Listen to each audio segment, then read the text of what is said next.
Hello students, today you are going to understand one of the important poems composed by William Shakespeare. The title of the poem is Friends and Flatterers. In this poem, William distinguishes between a real friend and a pseudo, means not a genuine person. Through this poetry or through his bitter and sweet experiences in life, he wants to warn us to be alert while selecting a friend. Before I read and explain the poem to you, let's know and acknowledge the work of this renowned poet.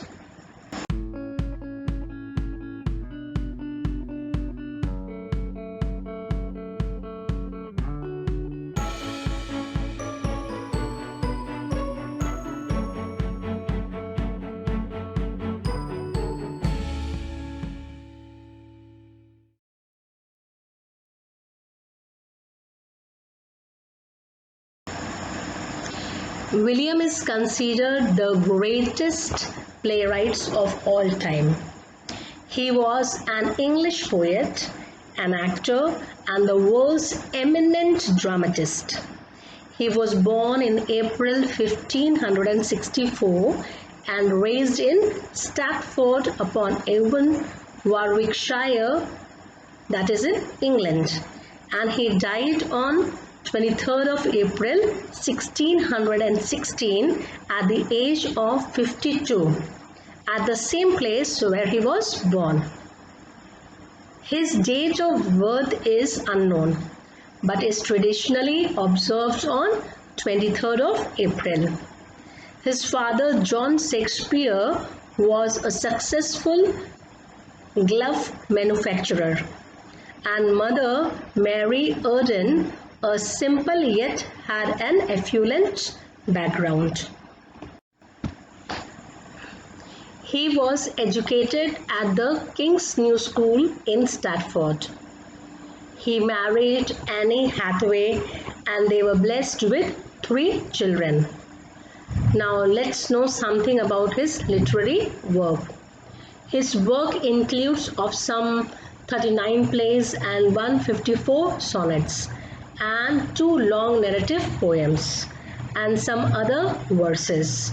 His plays have been translated into every major living language and are performed more than any other dramas. His plays dominate the world's theatre even today. Romeo and Juliet, you might have heard, Hamlet and Macbeth, A Midsummer Night's Dream are amongst his most famous work. He invented thousands of words, often combining or contrasting Latin, French, and English. He is considered as the best British author till date. He wrote about life, love, death, revenge, grief, jealousy, murder, magic, and mystery. Mystery means suspense. In this poem, Friends and Flatterers, William brings forth the values such like loyalty, trust, generosity, support, honesty, and at the same time shows the darker side of a false friend. Now I am going to read the poem for you. Listen carefully and be attentive towards the pronunciation. Remember children, curiosity is a useful attitude. And when I read the poem for you, you will have ideas about this poetry. Now let's begin. You may see on your screen. Friends and Flatterers by William Shakespeare. Every one that flatters thee is no friend in misery. Words are easy, like the wind. Faithful friends are hard to find. Every man will be thy friend, whilst thou hast wherewith to spend. But if store of crowns be scant, no man shall supply thy want. If that one be prodigal, bountiful they will him call, and with such like flattering, pity, but he were a king. But if fortune once do frown, then farewell his great renown. They that fawned on him before, use his company no more. He that is thy friend indeed, he will help thee in thy need. If thou sorrow, he will weep. If thou wake, he cannot sleep. Thus of every grief in heart, he with thee doth bear a part. These are certain signs to know faithful friend from flattering foe. Now let's see the explanations of various stanzas. We'll begin with the first one. And the first stanza says, everyone that flatters thee is no friend in misery. Words are easy like the wind, faithful friends are hard to find. In these lines, flatters means insincere or lavish praise. In common language, we can say buttering or butters. THEE means you, thee means you. Misery, hardship, or a state of distress. Like the wind means having the qualities of wind. Then faithful means one who is committed, that is loyal. Students, in the opening 4 lines, William talks about the type of friends whom he calls flatterers, because their prime work is to praise you highly or lavishly. They bind you in their honey-coated words, but these are false praise. When you fall into bad times, or you face hardships, or you are stressed, going through tensions, then these so-called friends will not be around you to subtract your rough times or to comfort you. William further says that it is easy to butter or flatter or beguile by using words that mean nothing. Therefore, their words are referred to as easy like the wind, weightless, without any worth. But their words are, these flatterers' words are weightless. They have no worth in it. He says that finding faithful friends is a very difficult task.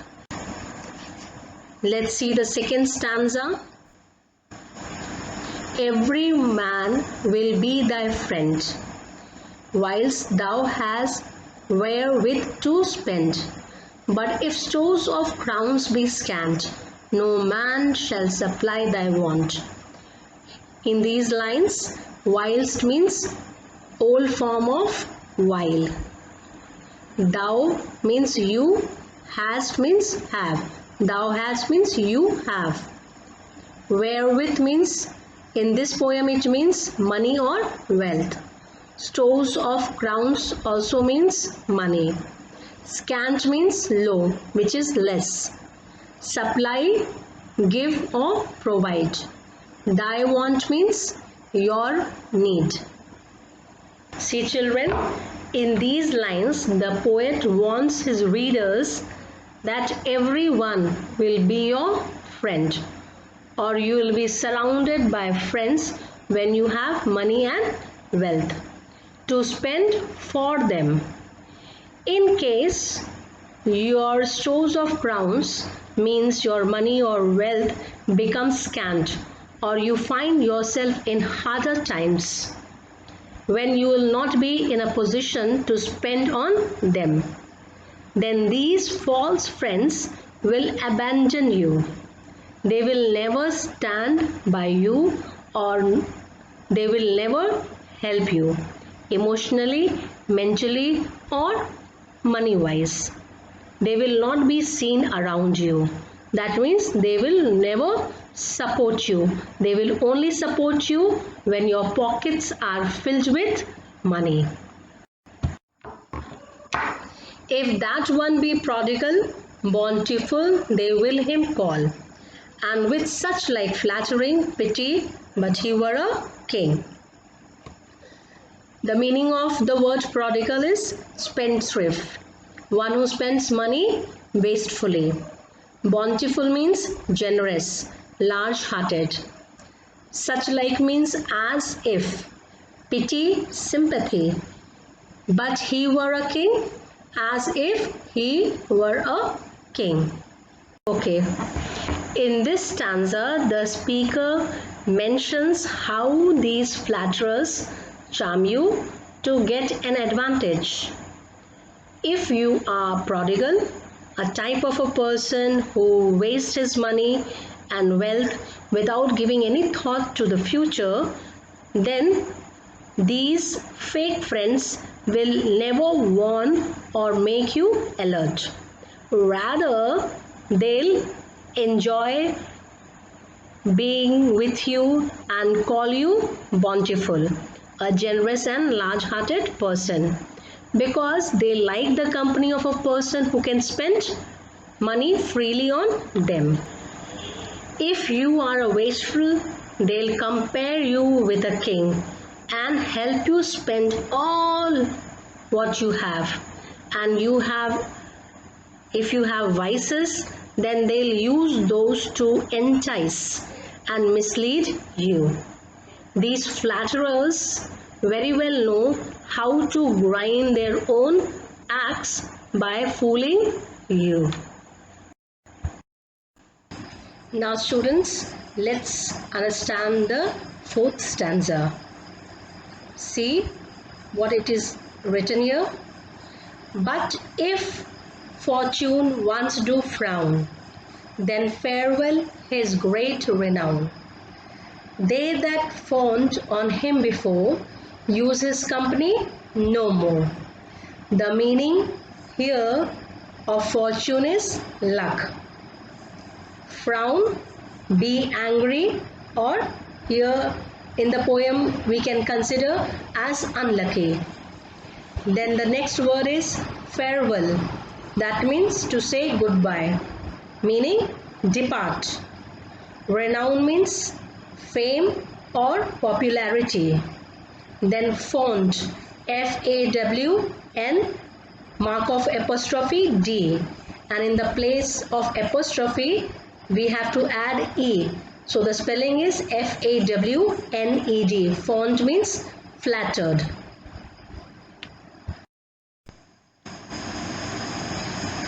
See what William Shakespeare wants to explain in this stanza.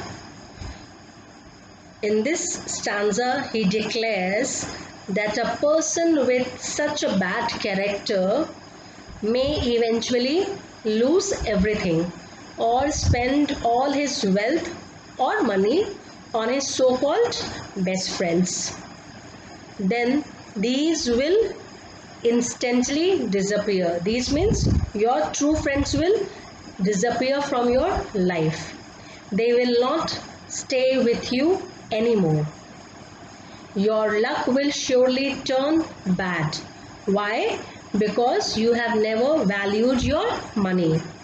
And due to your bad fortune or bad luck, your friends will surely leave you, because nobody likes to be with an unlucky person. They will not help you or support you in your bad condition. They'll refuse to be in your company anymore. They will find excuses. Remember children, flatterers, or we say whom you are considering your true friends, were with you earlier because of your money. and your habit of spending on them freely, and not because of your friendship. When you will lose your name and fame, when you will be no more popular in the society, or suppose you become a bankrupt, at that time you will experience that your true friends will be the first one to leave you and run away from your life. They will vanish, they will disappear, and they will never come and stand by your side or help you or support you monetary or emotional wise. So you have to be careful, according to William Shakespeare. Let's see the next stanza, in which it says, "He that is thy friend indeed, he will help thee in thy need. If thou sorrow, he will weep. If thou wake, he cannot sleep." Here the word sorrow means worry and weep means cry.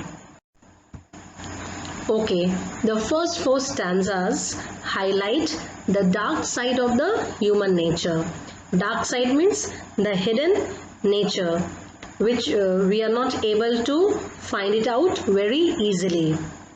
The poet shares his experiences of life with his readers, and he wants them to realize the bitter truth and learn to select friends wisely. In this second last stanza, he tells that only true friends will remain with you till the end of your life to assist you when you need help. They'll not watch you go through troubles. True friends means those who are very close to us, those who can understand our emotions. Such friends will share your despair, your worries, and stay by your side and feel what you feel. Your sorrow will be taken by particular friend as his or her sorrow. If you are awake, your true friend cannot sleep. He will find solutions for you. He will comfort you. He will give you his shoulders to lean on. Okay, now we have come to the last stanza. Let's see it. Thus of every grief in heart, he with thee doth bear apart. These are certain signs to know faithful friends from flattering foe. In these lines, grief means sadness, doth means does, bear means suffer, bear here is a verb, foe means enemy, and certain means definite. In the concluding stanza, the poet says that the definite signs of a good friend, which he has discussed in the fifth stanza, should be understood by every reader. He further says that a true friend will bear or suffer with you because he is a gem of a person. He is not fake in his dealings and in relationship. Then the speaker ends off by saying that these certain signs, definite signs of a genuine friend, will clearly make him separate from the flattering foe, means a fake or false friend, or we can say friends disguised in wolves' masks. Okay, students, through this wonderful poem, William Shakespeare wants us to enjoy our lives fully and blossom with our faithful friends. Therefore, he wants us to choose our friends wisely and not to be trapped by any means by these so-called false friends. While selecting friends, we should go for the quality and not for the quantity. With this, I conclude. You may learn the poem by heart and then go through the PDF attached and solve according to the given instructions. Bye bye. Take care. Be wise. Be strong. Thank you for now.